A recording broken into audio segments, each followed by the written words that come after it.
Fan போடு. So இது just fry தான். இந்த ஆயிலெல்லாம் போகட்டும். ஆயில் போகிற வரைக்கும் ஃப்ரை பண்ணிக்கலாம்.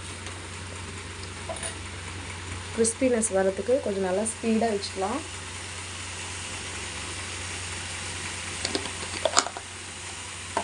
ஸோ லைட்டாக மிளகாத்தூள் போட்டிருக்கேன், சிக்கன் மசாலா போட்டிருக்கேன். அதோட சளி பிடிச்சிருக்கனால கொஞ்சம் காரத்துக்கு பெப்பர் தூள் லைட்டாக ஒரு லைட்டாக ஒரு சிட்டிகை மட்டும்தான் போட்டிருக்கேன்.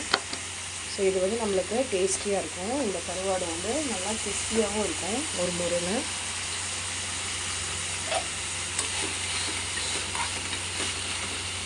நீங்கள் இது வந்து எல்லாத்துக்குமே சாப்பிட்லாம். தயிர் சாப்பாட்டுக்கு, இல்லை ரச சாப்பாட்டுக்கு, பருப்பு, இந்த மாதிரி பருப்பு சாப்பாடு, அந்த மாதிரி காய்கறி போடாத ஐட்டத்துக்குலாம் சாப்பிட்டிங்கன்னா டேஸ்ட்டாக இருக்கும்.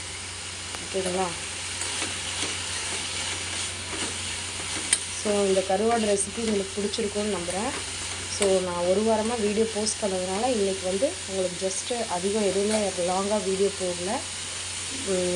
ஒயிட் ரைஸு, ரசம், தக்காளி ரசம், அப்புறம் கருவாடு தொட்டுக்க. ஓகேங்களா? ஸோ இதோட நைட் டின்னரை முடிக்கிறோம்.